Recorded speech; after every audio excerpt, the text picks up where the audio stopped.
મંગળવાર એકાદશીના દિવસે માત્ર આ એક ઉપાય કરવાથી તમારું ઘર ધન ધાન્યથી ભરાઈ જશે.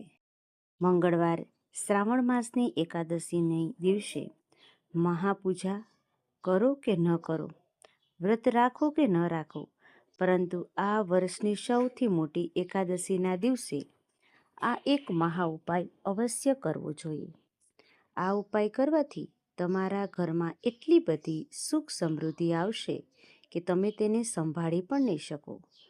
આજના આ વિડીયોમાં હું તમને ભગવાને આપેલા એક અમૂલ્ય ઉપહાર વિશે જણાવવાની છું, જેને આપણે ઘણી વખત સામાન્ય ઘાસભૂસ સમજીને ફેંકી દઈએ છીએ. પરંતુ મિત્રો, વાસ્તવમાં આ કોઈ સામાન્ય ઘાસ નથી, હીરાથી પણ કિંમતી વસ્તુ છે. આજનો આ વિડીયો ખૂબ જ સુંદર વિષય પર આધારિત છે અને હું તમને ગેરંટી આપું છું કે જો તમે આ વિડીયોને શરૂઆતથી છેલ્લે સુધી ધ્યાનથી જોશો તો દુનિયાની કોઈ પણ શક્તિ તમારા જીવનમાં સુખ સમૃદ્ધિ આવતા રોકી શકશે નહીં. હું જે ચમત્કારિક વસ્તુની વાત કરી રહી છું તે છે દુર્વા, જેને આપણે ઘાસ તરીકે પણ ઓળખીએ છીએ. મિત્રો, આપણા હિન્દુ ધર્મમાં ઘાસનું એટલે કે દુર્વાનું ખૂબ જ મહત્વ છે. દુર્વા ભગવાન શ્રી ગણેશની સાથે સાથે ભગવાન શ્રી હરિ વિષ્ણુને પણ ખૂબ જ પ્રિય છે. એવું પણ માનવામાં આવે છે કે જે વ્યક્તિ આ શ્રાવણ માસની અજા એકાદશીના દિવસે દુર્વા એટલે કે ઘાસનો ઉપયોગ કરે છે તેને ભગવાન શ્રી ગણેશજી અને શ્રી લક્ષ્મીનારાયણજીના અદ્ભુત આશીર્વાદ પણ પ્રાપ્ત થાય છે. કારણ કે અજા એકાદશીનું વ્રત શ્રી હરિ વિષ્ણુની સાથે ભગવાન શ્રી ગણેશજીને પણ સમર્પિત છે. આ પછી દુનિયાની કોઈ પણ શક્તિ તમને સમૃદ્ધ બનતા રોકી શકશે નહીં. કારણ કે આપણા હિન્દુ ધર્મમાં દુર્વા ઘાસનું ખૂબ જ મોટું અને વિશેષ મહત્વ છે.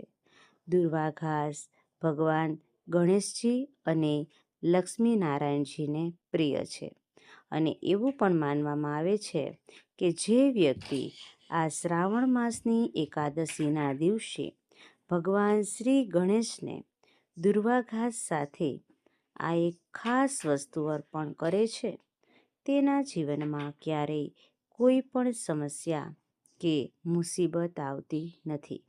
કારણ કે દુર્વા ઘાસ કોઈ સામાન્ય ઘાસ નથી, પરંતુ આપણા હિન્દુ ધર્મમાં જેટલા પણ અનુષ્ઠાન કે યજ્ઞ થાય છે તેમાં ખાસ કરીને દુર્વા ઘાસનો ઉપયોગ અવશ્ય થાય જ છે.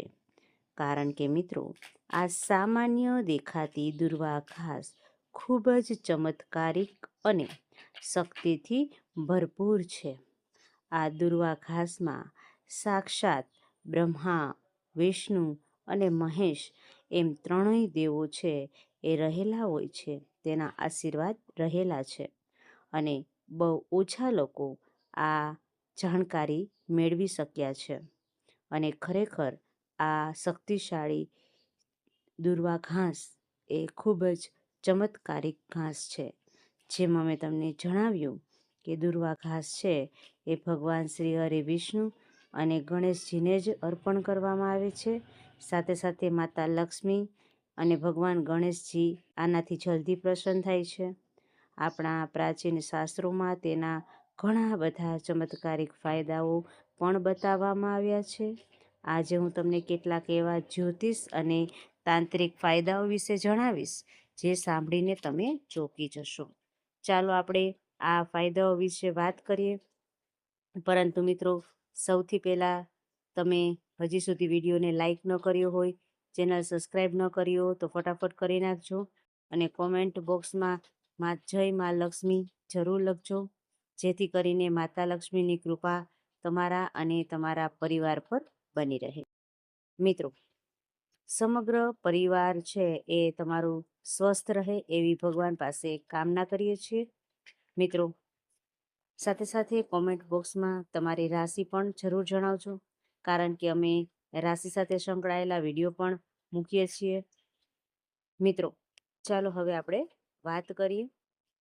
જેટલા પણ વૃક્ષો, છોડ અને વનસ્પતિ છે, તે બધા જ ભગવાન શિવજી દ્વારા ઉત્પન્ન કરવામાં આવેલા છે.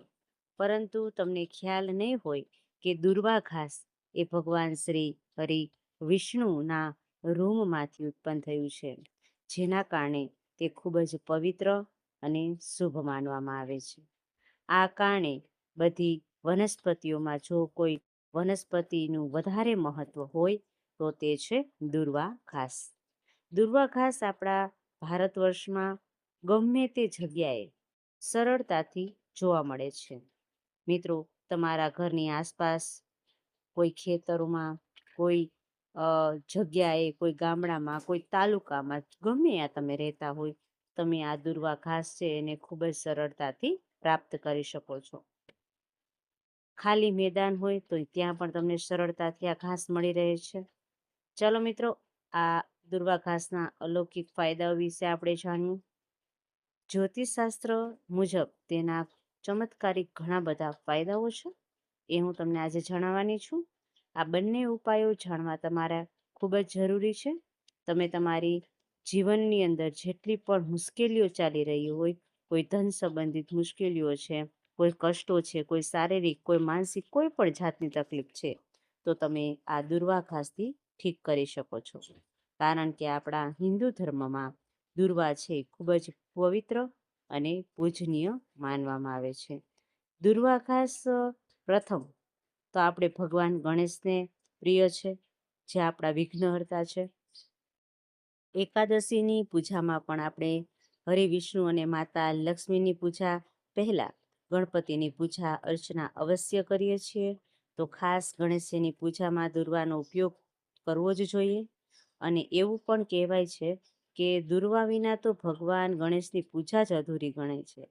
આ ઉપરાંત દુર્વા ઘાસને સદીઓથી કોઈ સારા કાર્યમાં, એટલે કે ગૃહ પ્રવેશ કરવો હોય, કોઈનું મુંડન હોય, લગ્ન પ્રસંગ હોય, આવા અનેક સારા કાર્યમાં દુર્વા ઘાસનો ઉપયોગ થતો હોય છે. અને આપણા દેશમાં પણ કોઈ માંગલિક કાર્ય હોય તો એમાં દુર્વા ઘાસ છે એનો ઉપયોગ કરે છે. આ ઉપરાંત મંગળવારે એકાદશીના દિવસે ભગવાન ગણેશની પૂજા કરો ત્યારે તમારે આ દુર્વા ઘાસ જલ્દીથી પ્રસન્ન કરવા માટે એનો ઉપયોગ કરવાનો છે. એટલા માટે તમારે આ વિડીયોને અંત સુધી જોવો પડશે, કારણ કે સંપૂર્ણ માહિતી તમને આ વિડીયોમાં આપવાના છીએ. જો તમે અધવચ્ચે જ વિડીયો મૂકીને જતા રહેશો તો તમને આ માહિતી છે એ સંપૂર્ણ નહીં મળે. અને કહેવામાં આવેલું છે કે અધૂરું જ્ઞાન ભયંકર હોય છે, કારણ કે જો તમે સંપૂર્ણ ફળ મેળવી નહીં શકો તો તમારા જીવનની અંદર મુસીબતો એમને એમ જ રહેશે. તમારા જીવનની મુસીબતો દૂર કરો છો તો તમારે આ વિડીયો છેલ્લે સુધી જોવો પડશે. દુર્વા ઘાસના કેટલાક ઉપાયો, ચાલો આપણે એના વિશે વાત કરીએ. તમારા જીવનમાં ચાલી રહેલા આર્થિક સંકટોને દૂર કરવા માટે જો તમારા ઘરમાં પૈસા ન ટકતા હોય, ઘરમાં કોઈ આર્થિક સંકટ આવી ગયું હોય, તો મિત્રો તમારે આ ખાસ ઉપાય કરવાનો જ છે. મંગળવારે શ્રાવણ મહિનાની એકાદશીના દિવસે, એટલે કે અજા એકાદશીના શુભ દિવસે તમારે 5 દુર્વા લેવાની છે. એમાં 11 ગાંઠો બાંધી દેવાની છે અને ભગવાન ગણેશને આ ગાંઠોવાળી દુર્વા ચડાવવાની છે. જ્યોતિષશાસ્ત્ર મુજબ તમે જો આમ કરશો તો તમારી આર્થિક સંકટમાં ઝડપથી સુધારો આવશે. જો તમારા મનમાં કોઈ ઈચ્છા હોય તો ઈચ્છા પણ તરત પૂર્ણ થઈ જાય છે. પરંતુ કોઈ કારણસર તમારી ઈચ્છા પૂર્ણ નથી થઈ રહી તો તે ઈચ્છાને તમારા સ્વાસ્થ્ય કે સંતાન સાથે સંબંધિત હોઈ શકે છે, અથવા તો તમારી કોઈ ખાસ મનોકામના પણ હોઈ શકે છે. એટલે કે ગમે તેવી મનોકામના હોય તેની પૂર્તિ માટે આ ઉપાય તમારે કરવો જ જોઈએ. તો શું કરવું? તમારે દુર્વા ઘાસને ગાયના દૂધમાં ભેળવીને તેનો લેપ બનાવવાનો છે. પછી આ લેપ આ એકાદશીના દિવસે ઓમ ગણ ગણપતે નમઃ આ મંત્રનો જાપ કરતા કરતા તમારે કપાળે આમ જે લેપ લગાડેલો છે તેનો તિલક લગાવવું. એવી પણ માન્યતા છે કે આમ કરશો તો તમારી બધું જ મનોકામના પૂર્ણ થશે. તો ચાલો હવે આપણે આગળના ઉપાયની વાત કરીએ. પરંતુ તે પહેલા મિત્રો, જો આ એકાદશીનો પવિત્ર દિવસ અને તમારા જીવનમાં તમે શ્રી હરિ, વિષ્ણુ, માતા લક્ષ્મીજી અને ગણેશજીની વિશેષ કૃપા જો મેળવવા માંગતા હો તો કોમેન્ટ બોક્સમાં જય શ્રી ગણેશ, જય શ્રી લક્ષ્મીનારાયણ જરૂર લખવાનું છે. સાથે જ મિત્રો આ વિડીયોને લાઈક કરી અને ચેનલને પણ સબસ્ક્રાઈબ જરૂરથી કરવાનું છે. હવે જે ઉપાય અમે તમને જણાવવાના છીએ તે ઉપાય ખૂબ જ ખાસ છે, જે તમારા ઘર પરિવારમાં શાંતિ લાવશે. ઘર પરિવારમાં ક્લેશ દૂર કરવા માટે જ્યોતિષ દ્વારા આ ઉપાય જણાવવામાં આવ્યો છે. મિત્રો, આ ઉપાય તમારે અચૂક કરવો જોઈએ. જો તમે તમારા ઘરમાં ક્લેશ દૂર કરવા માંગો છો તો તમારા ઘરના પણ હંમેશા લોકો એકબીજા સાથે ઝઘડતા રહે છે, ભાઈઓ વચ્ચે બનતું ન હોય અથવા તો પતિ પત્ની વચ્ચે ઝઘડા ચાલી રહ્યા હોય તો પણ તમે આ ઉપાય મંગળવારે એકાદશીના દિવસે અવશ્ય કરી લેજો. મિત્રો, જ્યારે પણ બે વ્યક્તિઓ વચ્ચે ઝઘડા થતા હોય છે અથવા તો ઘરમાં ક્લેશ થતા હોય છે, પરિવારમાં અશાંતિનો માહોલ ઉત્પન્ન થતો હોય છે, તો મિત્રો તમારે આ અવશ્ય કરવું જોઈએ. નક્કી તમારે આ વ્યક્તિની કુંડલી છે એમાં મંગળ કે રાહુની સ્થિતિ સારી ન હોય તો પણ આવું બને છે.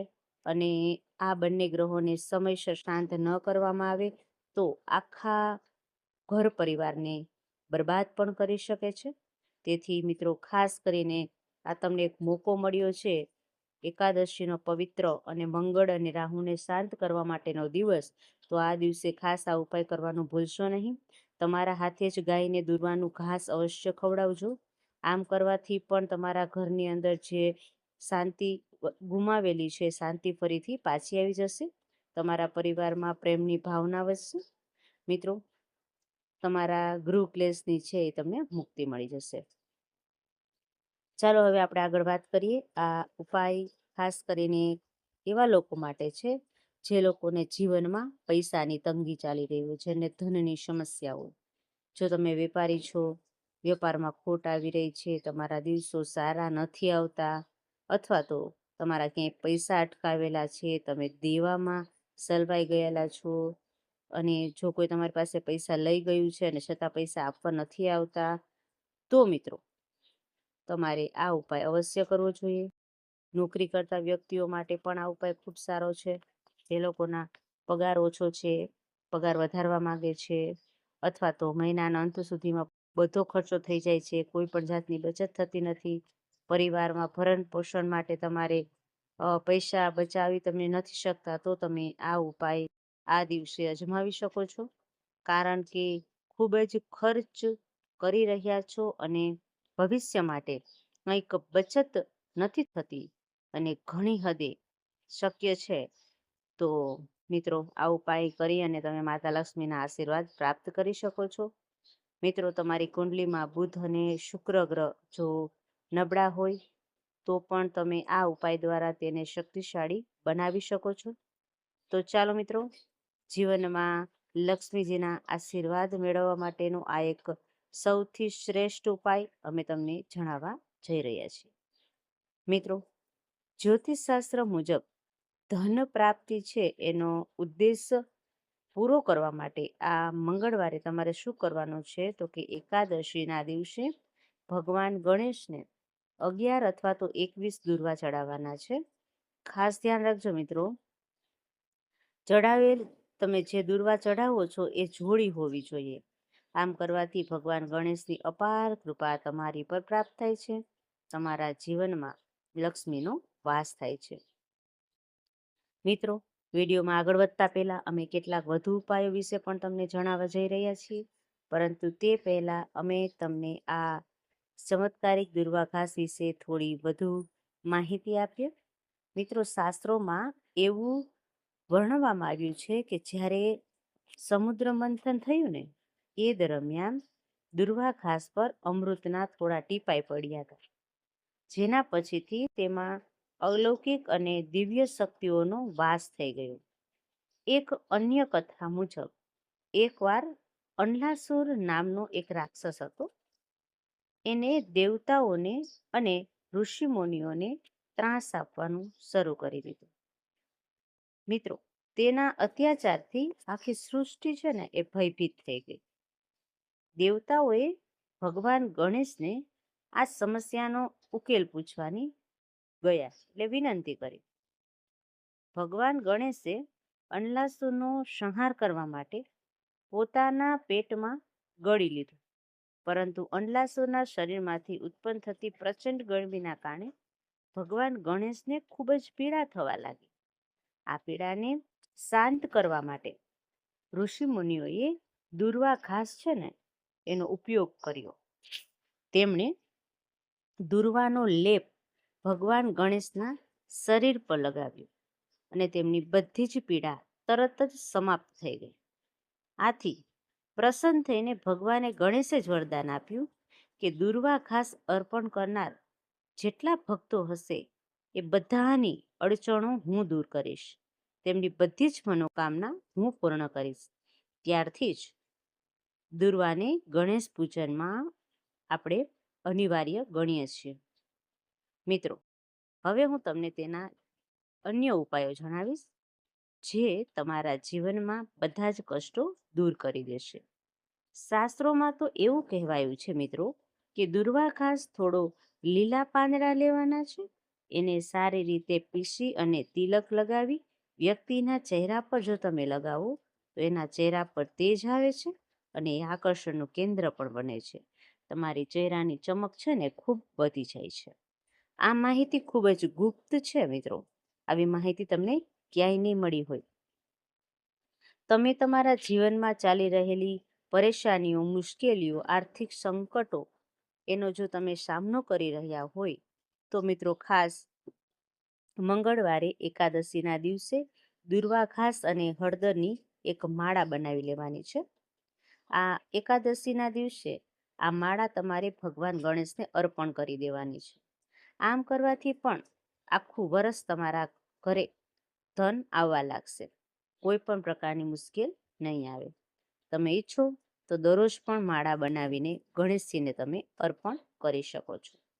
ગણેશજી સૌથી ઝડપથી પ્રસન્ન થઈ જાય છે. એટલા માટે જ દુર્વા ઘાસ સાક્ષાત માતા લક્ષ્મીનું સ્વરૂપ પણ માનવામાં આવે છે. આ કોઈ સામાન્ય ઘાસ નથી. તેના મૂળમાં સ્વયં માતાજી વસે છે.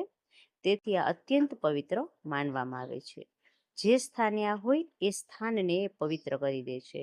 ઘરમાં હોય તો ઘરનું આંગણું પવિત્ર બની જાય છે, વાતાવરણ પવિત્ર બની જાય છે, વાતાવરણ એકદમ સુખમય તમને લાગવા લાગે છે અને જ્યાં આ દુર્વા હોય છે ત્યાં દેવી દેવતાઓની કૃપા પણ વરસે છે. મિત્રો, ભગવાન ગણેશ અને માતા લક્ષ્મીનો વાસ ત્યાં અવશ્ય હોય છે. તમે આને તમારા પર્સમાં પણ રાખી શકો છો. જો તમે પર્સમાં રાખશો તો પણ ખૂબ જ ફાયદો આપશે. વધારાનો ખર્ચ જે આવતો હશે એ રોકાઈ જશે. અટકેલું કામ છે એ તમારું છે એ થઈ જશે. મંગળવારે એકાદશીના દિવસે સવારે તમારે રસ કાઢી એક ગુપ્ત ઉપયોગ કરવાનો છે. ધ્યાનથી સાંભળજો. એ હંમેશા યાદ રાખજો. એકાદશીની સવારે તેના મૂળને પીસી તેનો રસ કાઢી તમારા શરીરના જે દિવ્ય શક્તિઓ છે એ જાગૃત થઈ જશે, જેને આપણે કુંડલીનું જાગરણ પણ કહીએ છીએ. આ સવારે બ્રહ્મ મુહૂર્તમાં અથવા તો સાંજના સમયે કરવું જોઈએ. મિત્રો, બીજો ઉપાય છે 21 દુર્વાના પાંદડા લેવાના, 1 ગાંઠ હળદર, 1 રૂપિયાનો સિક્કો, 5 એલચી, 7 લવિંગ. આ બધી જ વસ્તુઓને લાલ રંગના કપડા ઉપર મૂકી એક પોટલી બનાવી લેવાની. પછી આ પોટલીને શ્રી હરિ વિષ્ણુ અને ભગવાન ગણેશના ચરણોમાં 1 રાત માટે મૂકી દેવાની. પછી શું કરવાનું મિત્રો, તો કે બીજા દિવસે આ પોટલી તમારે લઈ લેવાની છે અને તમે જ્યાં કામ ધંધે જતા હો, તમારો જ્યાં વ્યવસાય ચાલતો હોય, જ્યાં તમે પૈસા રાખો છો ત્યાં તમારે મૂકી દેવાની છે. તમે ઈચ્છો તો દર એકાદશી આ પોટલી બદલી શકો છો અથવા તો લગભગ 1 વર્ષ સુધી ત્યાં રાખો તો પણ તમને એનો લાભ મળે જ છે. મિત્રો, વરસ પહેલા તમારે આ પોટલી બદલી નાખવાની છે. પોટલી એટલી સિદ્ધ હોય છે કે તેના ઉપયોગથી જો કોઈ સ્થાને રાખો છો તો ત્યાં તમારે લક્ષ્મી ઓટોમેટિક ખેંચાવા લાગે છે, આપમેળે આવવા લાગે છે. અને લક્ષ્મી સાથે ભગવાન ગણેશના પણ તમને આશીર્વાદ મળે છે. કુંડલીમાં જેટલા પણ તમારા ગ્રહ દોષ છે એ દૂર થાય છે. બુધ ગ્રહની સ્થિતિ મજબૂત થાય છે. અને આ એકાદશીના દિવસે ગણેશના મંદિરે જઈ 11 દુર્વાની ડાંગ અર્પણ કરી દો. આમ કરશો તો પણ ગણેશજી તમારાથી પ્રસન્ન થઈ જશે. બુધ દોષ પણ સમાપ્ત થઈ જશે. ચાલો હવે મિત્રો જાણીએ આ એકાદશીની સાચી તારીખ કઈ છે અને સમય શું છે. કારણ કે બધા લોકોના મનમાં મૂંઝવણ હોય છે. આ શ્રાવણ મહિનાની એકાદશી 19 તારીખે છે. 20 તારીખે વૈદિક પંચાંગ અનુસાર શ્રાવણ વદ પક્ષની એકાદશી તિથિ 18 ઓગસ્ટના રોજ સાંજે 5:23 વાગ્યાથી શરૂ થવાની છે અને 19 ઓગસ્ટ બપોરે 3:33 વાગ્યે સમાપ્ત થવાની છે. ઉદય તિથિના કારણે 19 ઓગસ્ટના રોજ અજા એકાદશી રાખવામાં આવશે. અજા એકાદશી પર અનેક શુભ યોગ પણ બને છે. આ દિવસે સિદ્ધ યોગ અને શિવવાસ યોગ બની રહ્યા છે. આ શુભ અને ચમત્કારિક યોગમાં ઉપવાસ રાખવા અને વિધિ વિધાનથી પૂજાપાઠ કરવાથી બમણું ફળ પણ પ્રાપ્ત થાય છે.